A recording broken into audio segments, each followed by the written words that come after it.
Hello, I'm Brett Sanner, and thank you for your interest in my exercise called Shapes, the Social Network Game. In this webinar, I hope to give you an overview of kind of why and how to use the simulation, as well as kind of the whys and hows of the debrief. So this simulation came out of an observation from me, which is kind of, you see the literature, you bring in, wealthy alums who've done very well, and you see the same thing over and over again. Social networks matter, and they matter a lot, right? We know at the very least people with better social networks are going to get larger bonuses and better performance reviews, because those social networks enable them to get stuff done, right? They're less likely to get fired because they're more needed for their company, and they're more likely to get promotion because, again, they're able to get stuff done.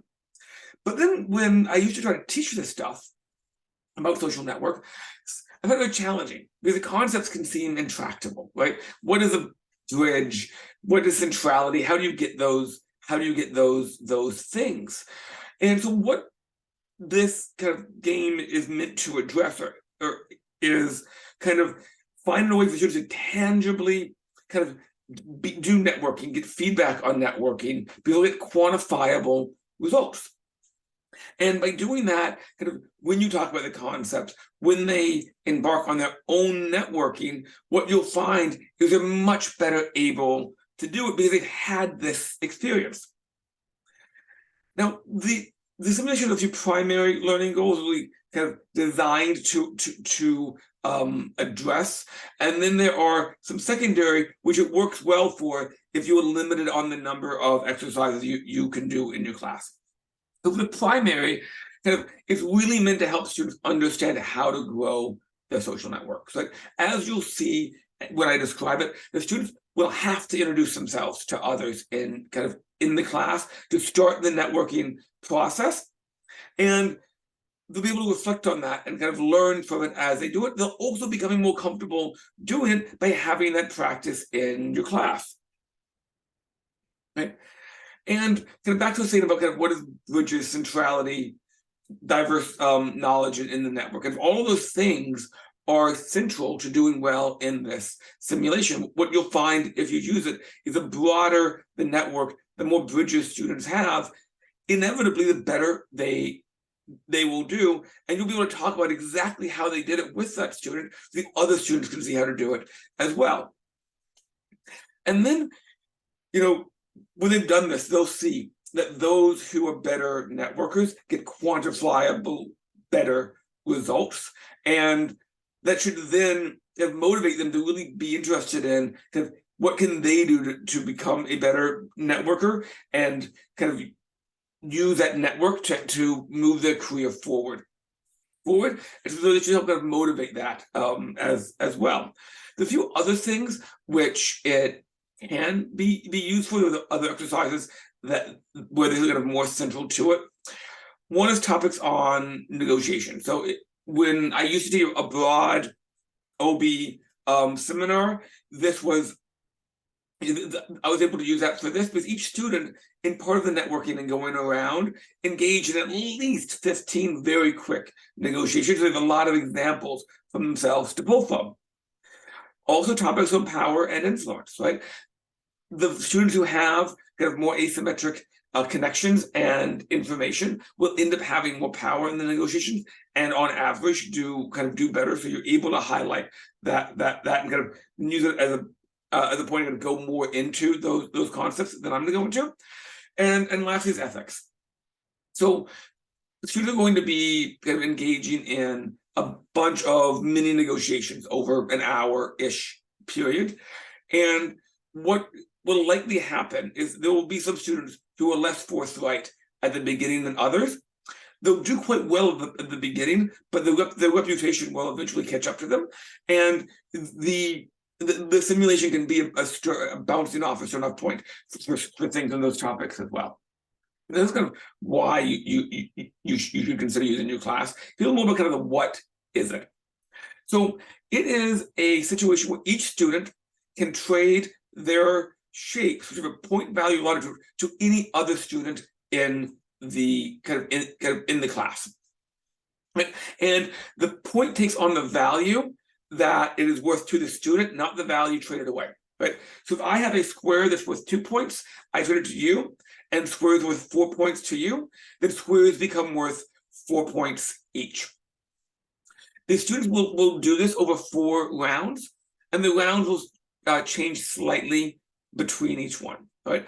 Things that I would encourage you to encourage the students to do is stay in the room, so that kind of it is a contained social network, and there are kind of side dealings happening that people aren't seeing and observing and picking up the patterns of it. I would also kind of you also kind of encourage them to not use their phones, because students who know more of the other students would have an unfair advantage if they were able to text and use and use their phone. And they shouldn't in the simulation with a negative number of any shape. It is okay to temporarily go negative, especially if they see a good opportunity to be a bridge or a broker. They need to make sure that by the end they don't have any negative shapes. So to find out how much value that each shape is to them, they will get a ledger. And there are 9 different ledgers out there. The ledger will again tell them the value of each shape, as well as they will use it to keep track of the shapes. You'll also want to give them about 10 note cards before getting started. And explain the simulation to them will go better if they have the material before you give the explanation. So overall, what this will likely look like in your class is you have 10 minutes for them to get the material and understand how to use it. Take a little under an hour to run the simulation itself, and then my debriefs usually take about 75 minutes. So I've used this in everything from introductory organizational behavior classes to executive training sessions of about 300 people. And I've been able to shorten and lengthen it to kind of fill up the amount of time that I think is most appropriate. So, when I've had shorter classes, I've shortened the rounds of the length of each round, but done the same number of rounds. Where I've done executive training, where you need to kind of cover more in less time, I've eliminated some of the rounds, only done the rounds where point values matter, to get it down from 55 to about 20 minutes. Same thing with the debrief, right? If you only want to get through a topic or 2, you can trim the debrief down. If you want to get into the secondary topics, as well, probably take up some more time. So now to make it a little more tangible, right? Each student is going to get a ledger, and when explaining the ledger to them, I find it kind of helpful to kind of talk about the individual ones. So these are the shapes that you have. Each of you have a triangle, circle, and square, and then show them kind of in the row under that, shows them how many points each shape is worth to them. So every time they get one of those shapes, how many more points do they earn total? I then ask them to look at their sheet and go across and make sure they see that. Same thing with starting count, right? I'll tell them this is how many of that shape you have to trade away. Trade away. Again, look at your sheet and see how many of those shapes you can trade away. Next, here's where they will keep track of the number of trades. Right? So examples that help most students now is when they look at the bank account or credit card account, but they'll mainly have one column, which is kind of money in and out. Another column is the total amount of money that they have in. Same thing here, right? So the column on the left under each shape, they'll put kind of how many they traded away and how many they got. So traded away is a negative, plus every time they get it. And they do the math in the column next to that. If some students have a little bit of kind of math anxiety, that they'll see some numbers and you can kind of see them get more tense, the math is really straightforward. And so I find it helpful to walk them through an example to not only make these instructions more tangible, but show them that they don't have much to fear when it comes to the math. So my fictitious example, and none of the ledgers that students would get has this point distribution, is triangles for me are worth 1 point each, and I have 500 of them. Circles are worth 2 points each, and I have 100 of them. And squares are worth 3 points each, and I have 100 of those. So I am trading away 100 triangles to you, and you give me 100 squares in return. So put a -100 to signify the triangle is going away, positive 100 to signify the square is coming my way, and then I just do the simple math, right? 500 minus 100 is 400. 100 plus 100 is 200. As we have left under the shade trade, I then put up the next interaction or trade, and I show them that it's on the next column. I don't walk them through the math. I think this is an unnecessary time, but I show them that I put it on a different row because it's easier to keep track of each transaction if it's on its own row. Okay. Then after that, you put the total number of each shape times the values, the total number of points they have in each shape at the very bottom when they are done. And it's okay to be like, you don't need to worry about this until the very end. I'm just showing you now, so don't get caught up over it. And then I show them the math, right? So it's value per shape divided by the number of that shape that they have. Walk them through the math and show them what's in each box, and then explain to them the bottom, their score at the end of the game is kind of going to be the sum of those things. And then here I show them the math. Now, one thing that I would encourage you to highlight here is that the score that my fictitious example gets would be near the bottom of the class, right? So students should not be aiming to try to get 1,300. They should be aiming to get 2, 3, sometimes even 4 times that throughout the length of it, right?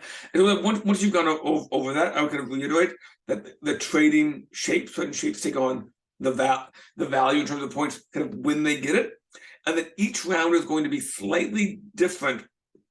You have them learn different parts of networking, as well as to give them time to figure out the networking aspect. The simulation is quite simple in many aspects. There are no complex roles. There's not a ton of information or backstory, but networking is very complex, and you want to, and these steps are designed to give them time to figure it out. So the first round, they are not allowed to talk. They can only pass note cards. So that's what those note cards they got at the beginning are for. I would reiterate here, the no talking bit, and say, I know you're going to get excited and want to do fast, but it's an unfair advantage for those who talk that don't talk. Those who do talk, it can go faster for them. It usually helps them then remember, okay, not to talk. It is actually unfair, right? Versus some inane show of excitement. And in that first round, the first 5 minutes, they shouldn't be passing the cards at all. And the reason why I've got to put that step in here is I've found that students need time to really think through who should I send note cards to and what should I say. And if they're getting information in well thinking that through, they're not going to be able to strategize about what to do and what's best for them, right? Also, in the first round, they cannot make any binding agreements. Right. So I reiterate here that even if someone says yes, they have to go back to them in the next round to get confirmation before they can record the trade. Then in the next round, again, no talking. Right. But now the trades are binding. Right. So if I say yes to you in a deal, then we each need to put it in our in our ledgers. Next round, they can now talk instead of passing note cards, but none of the trades are binding. Again, reiterating that even if they come to an agreement, that would need to be confirmed in the next round before it can be binding and entered into their ledger. And I emphasize here that the addition of the talking and the body language makes things go a lot faster. And those 10 minutes are are there for them to have time to figure out all the possibilities for them. And the last 20 minutes are beautiful chaos. Everybody can talk, everybody can trade points. In the end, they should submit the points total to the instructor. I share a spreadsheet with them. I just put the names and then column next to that for the point totals, so that everyone can see everyone else entering the point totals, and then I sort it at the end so they can go, wow, I did really well, I did not so well kind of why, or kind of where they fell in the middle. They tend to really get into this exercise and really want to know kind of how they did. So that's kind of the simulation in a nutshell. For debriefing it, there is kind of, these are the slides I provided and my kind of recommendations on how best to utilize them. So first, you'll want to go over the discussion questions. I go over them, if it's 2 class periods, I go over them at the end of class period 1, so they're kind of thinking about it, and then remind them at the beginning of class period 2. I then kind of try to get discussion going on kind of what was effective, what do you see other people be effective in each stage. And I do one stage and then the next. And sometimes if the conversation slows down a little bit, because people like don't really know what worked for them or what not, or are a little hesitant to point out what kind of somebody else did. What I will do is I will put up kind of the score sheet ranked high to low, and I'll ask for each of the people who scored near the top, who here traded with them or interacted with them, and tell me about that interaction, or whether it be kind of no cards, and then I'll do the same thing with kind of face, the face-to-face. And what you will find is a pattern very quickly emerges. But people will describe the tactics that work for them, and others will describe kind of who they interacted into negotiations kind of with and wanted to trade points with as being warm and strong. Like, so after the pattern has emerged and people have feel they've gotten to get involved, and then highlight that, right? And we'll get back to specific examples that students have said, and then I go over social appraisal theory, right? I have found it's most intuitive for students to take kind of a biological standpoint, look at the fight or flight instincts. And the thing, I will reiterate at kind of, at the end is, so, the box they want to be in is high strength, high warmth, right? Because you want people to respect and admire you kind of more than the other emotions here that they feel. Okay? And then here, I use this to kind of circle back to what you likely heard from the students when they described kind of what made them want to engage somebody into a deal in the note writing section, right? Because they all want to be warm in strength here, they should be really engaged to want to listen to that and kind of learn these tactics. So these are tactics I've gotten from a combination of executive training sessions where I've had assistants pick up the cards and kind of point out the ones from the people who did the best, and then my own collection of cards over the time, right? And things that have worked for people who've done really well in the simulation, or some of them will seem silly, but they show warmth, right? You'll see smiling faces. They'll say hi instead of just getting into it, right? Give compliments. Like, there was a good point you made earlier in the session or the class, or I like your shoes, and then get into it to project the warmth. And then strength. What you'll see is people kind of grow their strength by asking broad questions that let them figure out quite a bit without giving information away. But because if I'm asking you, do you want circles, then circles are likely my least valuable shape, right? And then kind of, you also don't want to be offering to make a trade, but I'm giving information kind of away, right? Until you have that information you need. And then kind of same idea here, kind of circling back to what they said, and really trying to kind of underscore it here by giving the kind of these kind of concrete aspects, right? So speaking, kind of when I go over each one of these, I like to kind of give an example. So I'll change my pitch when I'm doing that, discussing, validating others likely that you saw in the in the exercise when it was being done. And then kind of putting yourself in a good mood. I like to talk about some of the experiments that have manipulated it, and then showing how other people feel about them, as well as maybe give an example of something you've done to help put yourself in a good mood. Right? Whether it be a show you watch, some music you listen to, and then kind of same thing with strength. Like confidence, everyone knows the fake it till you make it adage. So you can do that here. Stand up straight, like showing them your body language really helps drive it home. And then asking them kind of what emotion do they think someone else is feeling when they fidget. They'll almost always say nervous, and you would then ask, why would somebody be nervous, right? And they will say something like, because they don't think I'm going to do well. I don't think I'm going to do well, which is the opposite of strength. So now that's kind of the tactics are starting to grow and make those connections and get it going. So now kind of on the second learning goal of understanding what advantageous networks look like, right? Well, ask them the question. You'll get some kind of some ideas kind of that are mainly in the ballpark, and then I like to kind of bring it back to, well, okay, let's talk about what kind of power is for a second, and then springboard kind of back to it once they've gotten the idea of power clear in their head. So I'll define it. I'll ask them to make this more tangible from examples from the workplace, right? And things that we know in the literature, things that kind of come up in the conversation are kind of the ones listed here.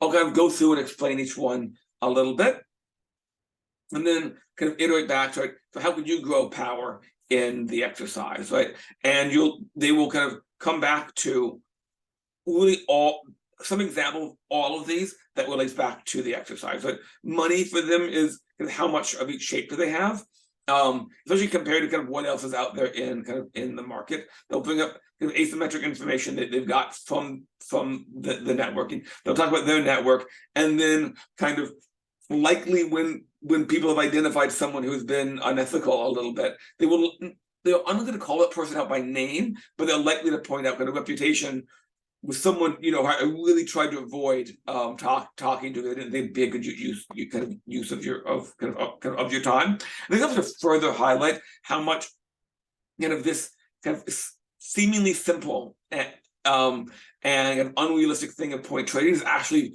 very similar to what happens in the workplace.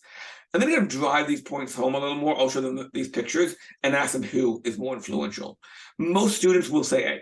Right, and it will be kind of some flavor of because that it's a more functional team. Everyone's talking to everyone. Eventually, somebody will get B. You'll ask them why, and they will talk about control over information, right?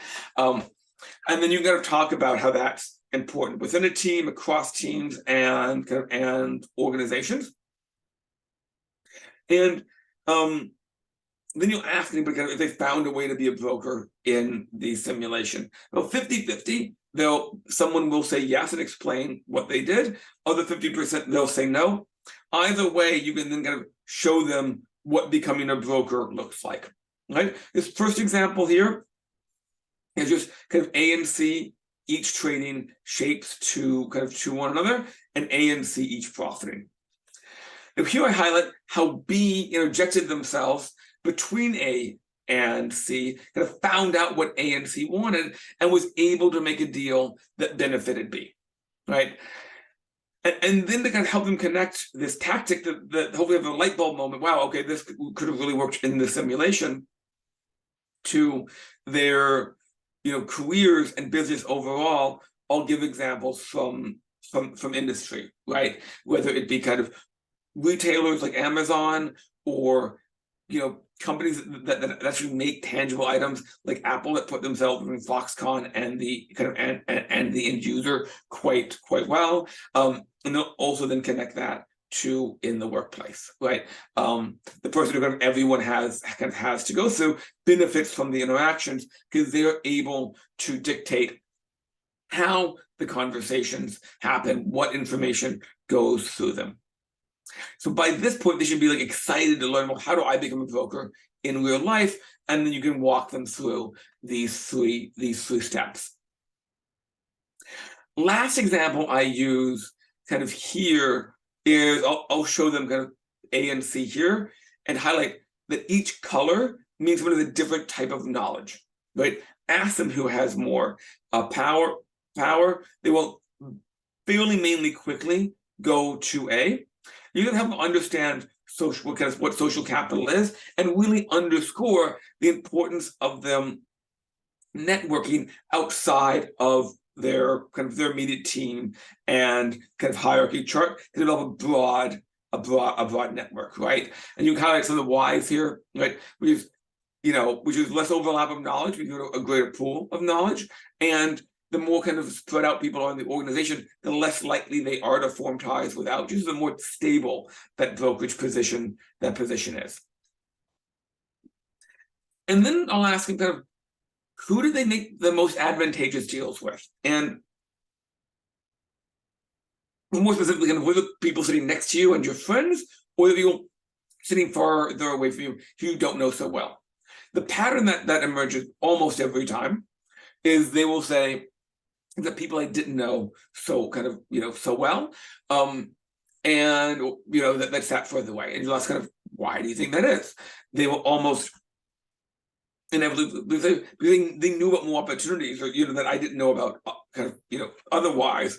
That's then kind of a nice launching off point for talking about weak ties and strong ties, right? So I'll give them the definitions and the examples. Then I'll ask them, what do they think is more predictive of people moving kind of upward in their careers when they change jobs? The first answer you will almost always get is strong tie, right? And the example you'll get is a rich uncle example, right? So-and-so with a really rich uncle or relative hooked him up with an amazing job, right? And you go, yeah, those are kind of the outliers, right? And then somebody will come back with kind of weak ties and start to get the intuition that they're connecting with people that they don't. And then you can kind of move on here and talk about the differences in overlap and why that's important, right? So less network overlap is helpful for two reasons. One, it means they're going to be aware of opportunities that kind of you're not, they're more likely to be able to be a bridge, and three, be an effective bridge, right? Because, if someone's really a strong tie, you and them likely know the same person. So if that person says you're great to someone, but that person's met you and doesn't think you're so great, the other person saying you're great is not going to really do much of any good, right? I use myself as an example here. Kind of opinions of me as a professor. People talk about it for kind of what their own opinion is, and inevitably the head will start to like nod up and down. Do yeah, you're right. Like someone who thinks differently than me about you doesn't really kind of influence me like that much. So you want to really underscore that kind of it's those weak ties and developing of weak ties that does it. I found it helpful to use the diagram to really drive the point home, because we know number weak ties is really, really important, and that can be a difficult intuition for people to develop and have trade out the way that they're thinking about it. And so now you've gotten this point in your debrief where they should be really motivated to network. They should see how really important it is for them that they go develop a diverse network with lots of weak ties. And then you kind of build on that to go over kind of the hit parade of how to develop good networks, kind of relating it back to things that happened in the simulation, and ideally giving concrete examples of things you've done or seen other people do that are particularly effective for them. And then when I get to the end, before I kind of go through the main takeaways I think they should take for their career, I really emphasize that in the simulation, they had a written down concrete value for each shape, right? No ambiguity there. But when they go to get a promotion, they go to get an interview, a lot of ambiguity on the value, right? So if the tactics they've learned here made a really big impact when there is no ambiguity around the value associated with the shape, imagine how big of a impact they can make when there is ambiguity associated with how much is something worth to a company or an organization. Thank you very much for taking the time to view this webinar and for your interest in the exercise.